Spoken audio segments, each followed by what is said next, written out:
Hello? Hello, Jack.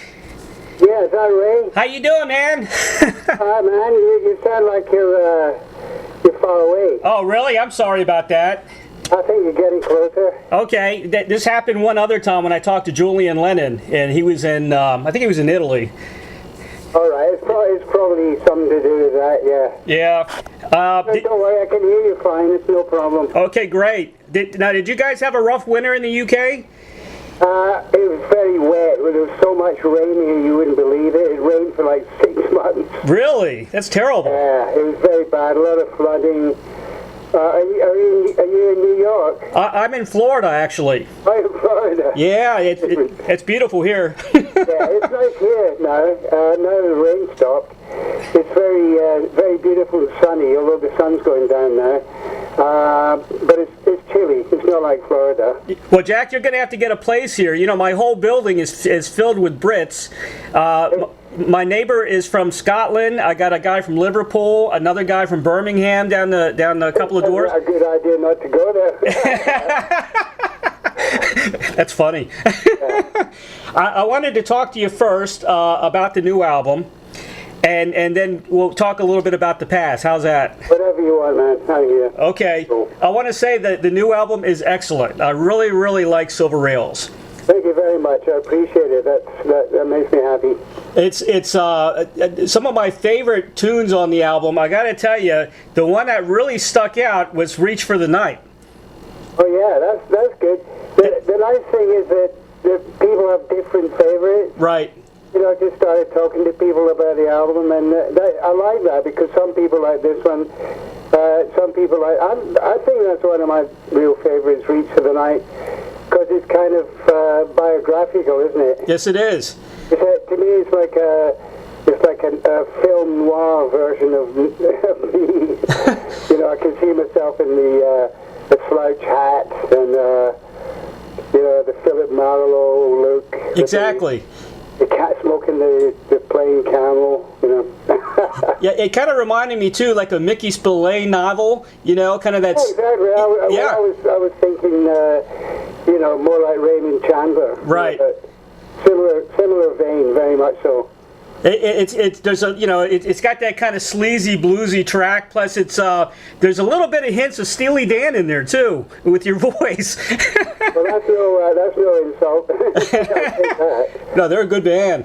Oh yeah. And you started out with Candlelight, which has a reggae feel to it, right?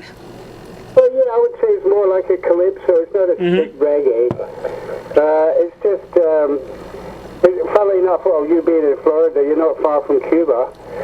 And I was over there a couple of years ago with Phil Manzanera, who plays guitar on Candlelight. Mm-hmm.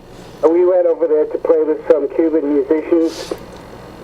And I got really friendly with Phil. He's a great guy, a great guitar player. And when I wrote the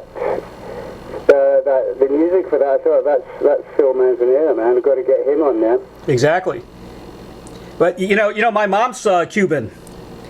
All right. Yeah, so it's quite a place. Have you been there? Just as a baby, and my mom left there to go to school back in, I think, the 1940s. But and her mom left in '59 when Fidel took over. Sure. So yeah, I'd like to go back. I'd like to see it though. Oh, you got to go. I'm sure. I do hope that it sort of opens up a little bit more. You know. Right. I mean, we were talking about that when Obama came into government. It doesn't seem to have happened that much, but there's a lot of Cubans in America that would love to go there and just be able to go back, you know? Yeah. You must love Cuban food then. Yeah, it's kind of plain, isn't it? Plain? Yeah. I grew up on Cuban food. I would have thought it would have been more spicy. Oh, yeah. No. Cubans don't put a lot of spice in their food. You're right. Yeah, I know what you mean. It's kind of, for me, it's plain because, you know, we, being British, we grew up on Indian food. Yeah, that's true. So we like our spices. Yeah, if you like spices, then you're right. It's the complete opposite. Yeah, and I was surprised. I thought it would be more spicy, but it's good food. Yeah. Rice and beans, you can't beat it, man. A couple of tunes too, kind of I felt were kind of almost progressive rock. Like "Don't Look Now" kind of had a like a Richard Wright, Pink Floyd type of feel, and a little bit of John Lennon in there as well. That's Oh, nice. They're very nice tune, very good. And of course, I love all your collaborations with Robin. I talked to Robin about a year ago. I'm so sorry to hear about his wife. Yeah, it's just terrible. He really, she really had a bad time, for years. It's, it's a real shame. I'm feeling for him right now. Yeah, Robin's such a nice man, too. He's a beautiful guy. Yeah.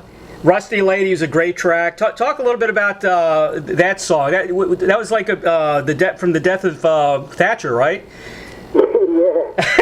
It is actually. Well, when I came up with the riff, I thought that's a little bit like Politician. It's got a kind of New Orleans feel about it, which Politician had. Right. So I said to Pete Brown, I said, look, let's write a kind of more modern version of Politician. So I thought he'd write something more up to date, but he came up with the death of Thatcher. So I thought, okay, then that's cool. So describe a little bit the lyrics. What were you kind of interpreting there with the lyrics? With Rusty Lady? Yes. Yeah, it's just about that because, a lot of changes came out of that period in the 80s. Right. In this country, and we're still feeling the effects of it, like economically, I believe. I'm no politician, but I do think that a lot of damage was done because of misguided principles, if you like. Right. And the country is still suffering from it, I think. Yeah. So it's just a little bit like that. You got to write some stuff that's it's got something to say. Yeah, exactly. And you've got Peter Brown helping you out with the lyrics on this one, and also it's Kip Hanrahan, right? Kip Hanrahan Right. wrote Hidden Cities, yeah. Yeah, you and Kip have a really great working relationship, right, throughout the years, don't you? We do, and it was through Kip that I got to know about Cuban music and Afro-Cuban music. He had those great bands. I used to go to New York a lot. Right. We made some good, really cool records. I learned a lot from Kip. He's one of my closest friends. So he just came over and wrote that lyric. Just came to my house. We just hung out. Just an excuse to get him to come and hang out, Right. Although he hates trees, and I live in the country, he gets kind of fidgety when there's trees around. He goes, oh man, it's a tree. Yeah, he's got an interesting background. He's like part Irish and then part is it Puerto Rican? Part Russian. Oh, Russian, really? Yeah, his grandfather, I think his grandfather came over on the same boat as Trotsky. That's interesting. He was like friends with Trotsky, so I guess that's got something to do with something. I don't know what. Yeah, that's interesting. Your industrial child. I like the beautiful. That's you on piano, right? Yeah, I'll play all the piano on the album. Yeah, lots of different. Because we recorded at Abbey Road. Yep. They've got a whole bunch of wonderful pianos there, among other things. So I was able to choose each piano for each track, which is a great thing. You were trying to reach out, I guess, to model this album after your first solo album or something like that? Well, it was just kind of, it was kind of, that was like a template because when I did my first album, I thought I don't want to just have like a blues rock thing like Cream. Right. Great as it was, I wanted to do something different. And I wanted to have horns, I wanted to play piano, whatever, cello, but acoustic, I just wanted to do different things. So I think this album continues that. It's my 14th album. Yep. And I think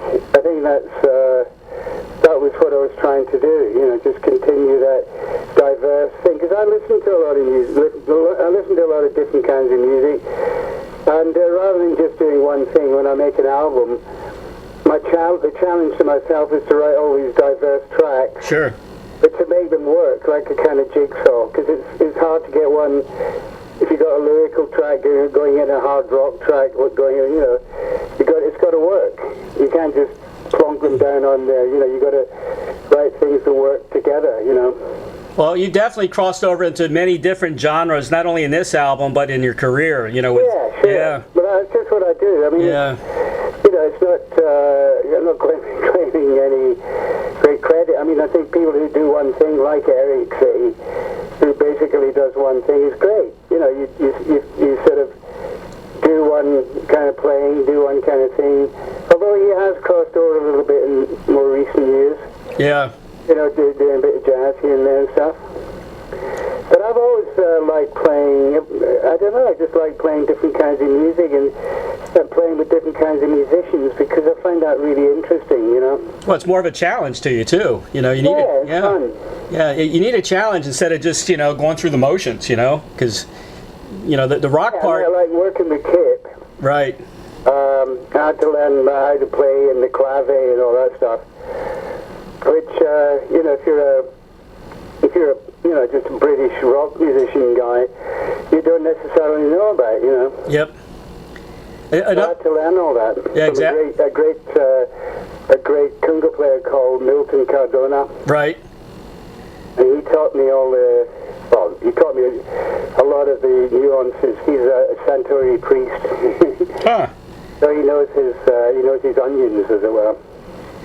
Another track I like too is Hidden Cities. To me, that could be a soundtrack to a movie. Yeah, I love that track. That's my version of metal. Yeah, I know. That's why I've got Uli John Ross on guitar, because he's like the master, being with the Scorpions and all that. He understood that track immediately. He got it, Well, it's a great album. I really, really enjoyed it, and you got some great, special artists on there, which really helped out. But you don't need any special artists because you got all the talent yourself. But it's nice to collaborate with people. That's to me, if you're making an album or doing anything, it's a team. The whole thing's teamwork, and I really enjoy that feeling of teamwork when I'm working. That's a joy. You've got great people all trying to do their best. And working at Abbey Road, that was such a joy. Yeah. When was the last time you've been to Abbey Road before this? Well, I've been there over the years. I've been in and out of there, but the last album I actually made was in 1965. Wow. So that's going back a bit. But yeah, I've been in and out of there, odd sessions and odd things. It's just fantastic, that place. The music just oozes off the walls, It's still holding up okay, huh? It's better than ever, It's an institution. It's fantastic. Now, where did you get the name Silver Rails? Well, I know this wonderful artist called Sasha Jaffrey. Right.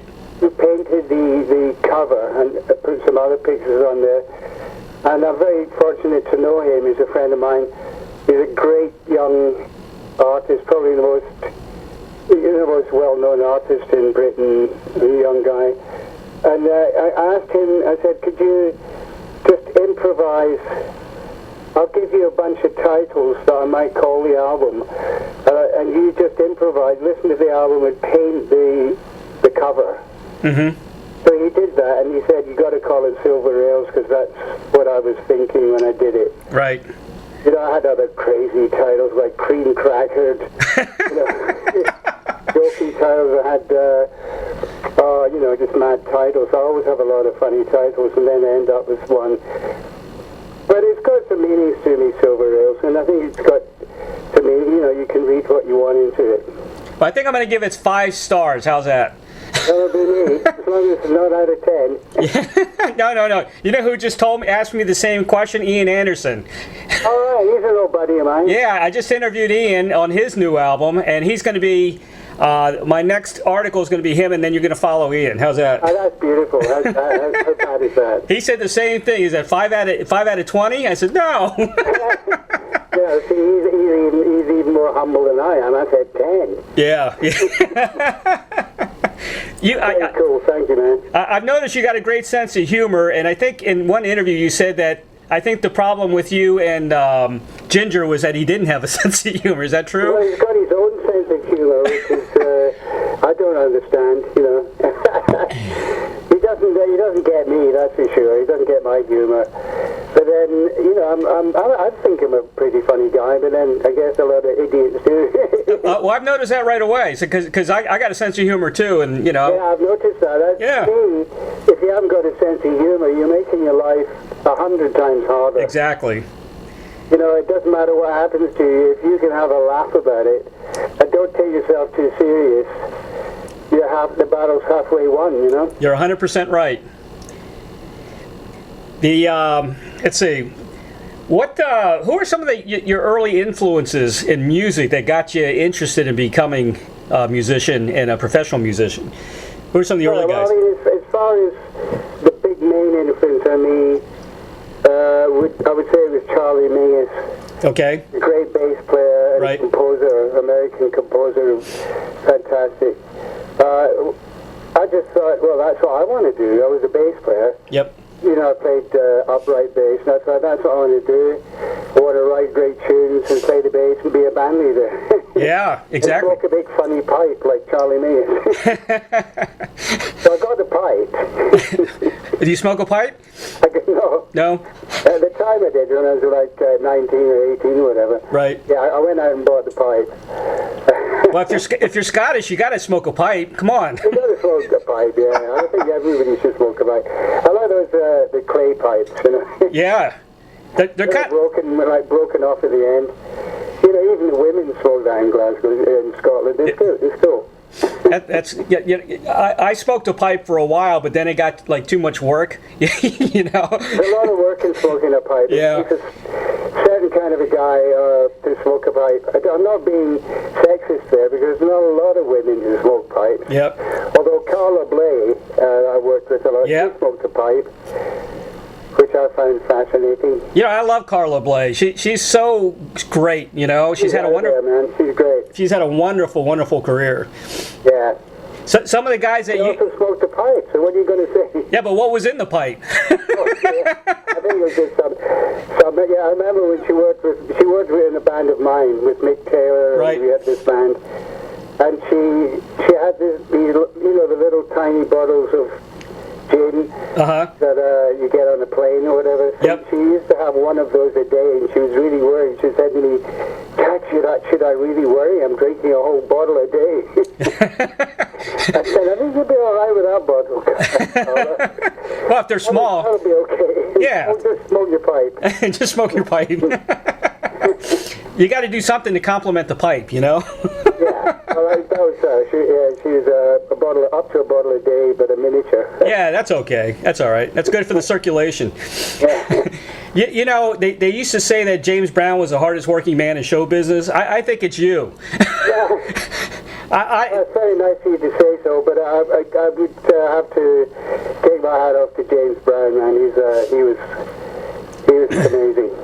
Yeah, Robin said, I'm going to ask you a question later. It's kind of a Field of Dreams question, but he picked James Brown as his all-time, inspiration. Who said that? Robin Trower. Did he really? Yes, he did. It surprised me too. Yeah, that surprised me. He never said that to me. I would think a blues guy, but no, R&B. R&B really, was very influential. That's interesting. I'll ask him about that next time I see him. Yeah, he said James Brown. Wow. Some of the. I would say one of my hugest influences too. Right. That I met over the years is Albert Collins. Mm-hmm. Great, the Iceman they called him. Yeah. He's a fantastic guitar player, and he was a hard worker. Yeah. And I like the people who work hard on their career on stage. He was one of those guys that had the big long lead and big long guitar cable. He'd get out in the audience. He'd go out in the street.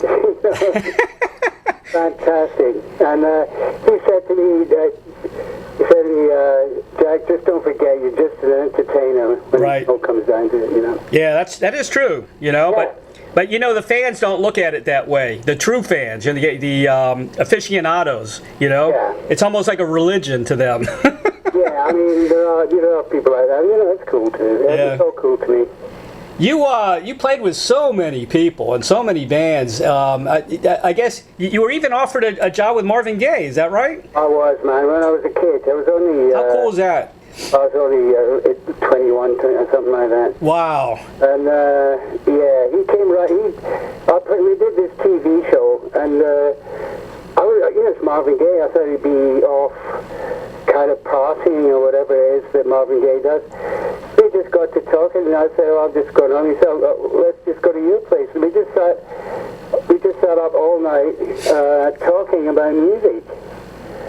And then he said, "Why don't you come back with me and we'll join my band in the States?" And of course, that was very thrilling for me to be asked. Yeah.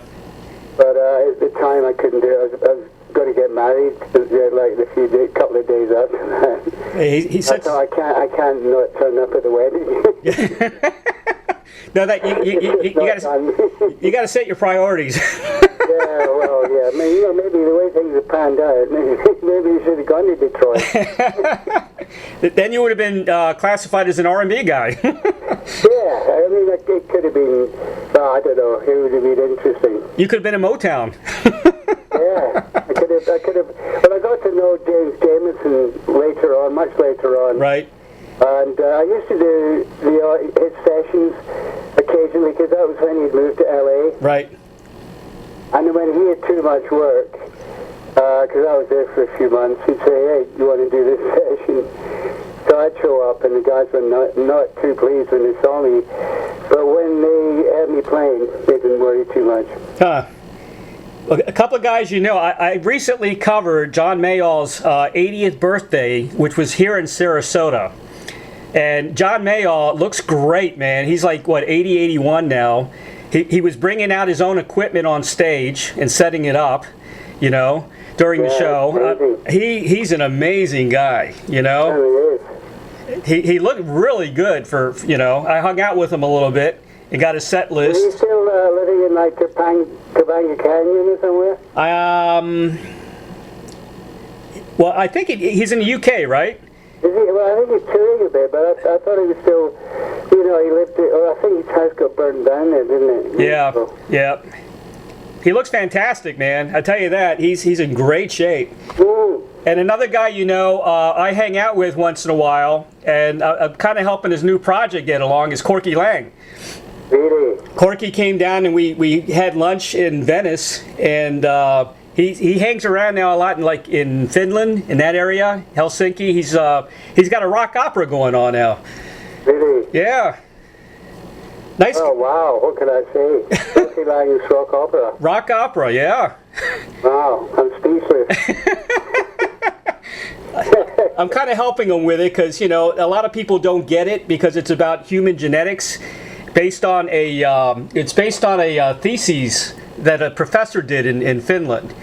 Right. And the whole idea was to bring rock and roll into it so the students would get it, in class and things like that. And he turned it into a big rock opera, and he's struggling a little bit with it, but it's getting there. He's really trying hard.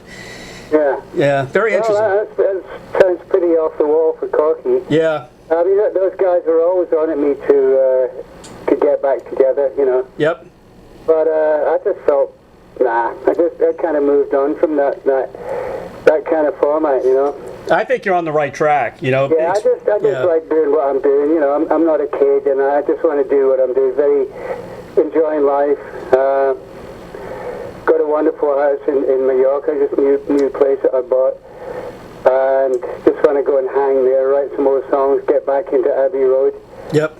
Do the odd festival here and there, Exactly. It's not bad. It's not a bad life. Well, I think you've had a wonderful career. I mean, all the bands you've played with, in collaborations, it's just amazing. It is when I look back on it. I mean, you don't think about it when you're doing it, but if you take the time and trouble to look back on it, it's pretty amazing. You think, wow, how did I manage to do that? It's a lot of work. It is a lot of work. You had a lot of studio time. You know, a lot of live shows. It's well, thousands of live shows. Exactly. You think about it, it's just incredible. You know, I love your work with Robin. One of my favorite albums, of course, was BLT. You did did a great job on that. Like 7 Moons. That's a nice one. I think that blows them all away, in my opinion. I think. Yeah. Robin is really he's very underrated, you know. But I think he gets more recognition in the States, which I'm glad to see. Yeah. I'm waiting for him to tour again, which probably happens soon. I think. I'm sure that he will, because you know he couldn't tour. He's kind of, he loves touring. He toured non-stop. But then, of course, with his wife, going like that, it was very hard for him. He had to cancel a lot of tours, and he'll be back. I know him. He's a wonderful guy. He's a worker, you know, like me. He's one of the good guys, one of the workers. Get out there and play. I think that keeps you young too, is touring. That's you know. The music keeps you young, man. Yeah, it does. Music's everything, man. It really is. You know, I think you did. You wrote a lot of. Did you write some of the music on Apostrophe? Zappa? I just wrote Apostrophe. Oh, you wrote Apostrophe. One track. That's a great tune, man. Yeah. Yeah. That was just simply Frank Zappa. Yep. Who I got to know quite well when the Cream first went to New York. Eric and me used to go down this little theatre in the village. I think it might have been called a little theatre, actually. and Zappa, Frank used to do these mad things. It'd be the afternoon. He'd have these gigs, and he'd get those kind of hobos off the street. Right. Bring them in and give them a ukulele or something. I thought this guy is outrageous. And then, of course, I had the first Mothers of Invention album, which is pure genius, and fell in love with him. And he was very kind and helpful to me, Frank. Mm-hmm. He liked my singing and stuff like that. And then he just called me up once when I was in New York, and he kind of tricked me into doing this Apostrophe, because he said, will you come down in the studio and play some cello? And I said, well, I'm sorry, man, I haven't got my cello with me. Not something I carry around that much. Right. He said, well, we could rent one. And I said, well, I'm not sure. You can't really rent a cello. They're very personal, you know. Right. Yeah, we'll do it. So I went down to the studio, and there was this really terrible cello, you know, like a tub. And I tried to play it, but it sounded like, it sounded awful. So he said, oh, well, actually, why don't you just play bass guitar? So then I played Apostrophe with Jim Gordon on the drums. Right. And Frank. And then, of course, when he mixed it, that kind of distorted sound I used in Cream, he took that another 100 miles out, you know. I mean, that Apostrophe album was probably one of his, most successful commercial albums. It definitely was his biggest selling commercially, yeah. It was a great album. Sure, I mean, most of his stuff is great. You did, you helped Lou Reed too, right, on Berlin? Yeah, that was fun, because that was the drummer was Ainsley Dunbar. Yep, I know Ainsley. Who also worked with Frank. Yep. So I mean, it was quite a funny album to make, because Lou Reed was pretty out of it actually, and it was Bob Ezrin was producing it. So yep. Quite simply, Ainsley and myself, and a little bit of plinky plonks from Bob Ezrin, and then there was Lou singing kind of, very, very kind of sleepily. Yeah, that's Lou. yeah. But then when I had the finished thing, I thought, wow, this Bob Ezrin, he's good. He's taking that somewhere else. Yeah, he's a legend. He's awesome. Yeah. Yeah. One of the great collaborations and the most energetic performance I saw you do was on YouTube with Rory Gallagher. You guys are so good. You're so good together. Yeah. Yeah, we should have. We should have done more together. Yep. Because I like that kind of. you know, my big friend was Gary Moore. He was my buddy, and I miss him a lot. I know. He went way too soon, you know? Yeah, he did. But I just loved his playing because, you know, he's got that passion that, you know, he just goes. It's a kind of Celtic thing, I think. Yeah. That, you know, the Irish, the Scots have got it. You just go for it. You're not too worried about looking good. Yeah, exactly. You just get stuck in, you know. Yeah, he was one of my favorite guitar players of all time. A very good friend of mine. Yep. You know, it was so terrible when he went. I was in the States actually, was touring, and I landed at Seattle to do a gig. And somebody came up, one of the fans that came to meet us came up and told me, and I could hardly carry on, you know. Yeah. It's awful. Yeah. Did you know also Jimmy Dore from Robin Trower? Yeah, of course, yeah. That's the most underrated guy ever, you know? Absolutely. Jimmy was great. I loved his voice. I mean, you know, nobody sang like Jimmy. Except, he was great. Yeah. He was excellent. I just got a few more questions. I got to talk about Cream just a little bit. Oh, yeah, you carry on, and I've got to go. You know, you take your time, but you know. How much time do I have? Got to carry on. How much time do I have, Jack? Oh, you got like a few minutes. Okay. You know, Cream only lasted about like 3 years or so, right? Yeah, a bit less than 3 years. Less than 3 years. You know, with all the bands you were in, and you went, you know, in and out, like with Clapton, you know, with like I guess Powerhouse, and you know, with Mayall, and you know, and it just seemed like was it what the Cream. Was it just a perfect match, you know, as far as musically, when you got in the Cream? Yeah, it definitely was. I mean, I had worked with Eric a little bit. I played with him a little bit. Right. With John Mayall, but he left the band quite soon after I joined. It wasn't because of me. He left the band because he wanted to do this world tour. Right. But he got as far as Greece. And then he saw this butcher shop with the lamb hanging up and all the flies crawling over it. Right. So he said, "I'm going home." That's the story, anyway. That's funny. Yeah, I didn't play with them much with Mayall, and then the Powerhouse thing was purely a get-together thing. Okay. Joe Boyd did. Right. Great producer. He put together all those guys, and I also obviously did that, and that was great fun. But then, you know, Cream, as soon as we got together the first time, we all knew that there was a magic there. It was just something absolutely magical. And you wrote so many of the songs, you know, that which was surprising. Well, somebody had to do it. Yeah. Well, but it was surprising that it was, you know, that there wasn't more collaboration there, you know. Well, that was really down to the management. Really? They just worked us so hard that when we were off the road, which was briefly, right, we just didn't have time. You know, like later on in the 70s, people, you know, always say, "Oh, we're going to go and get it together in the country." That was the phrase.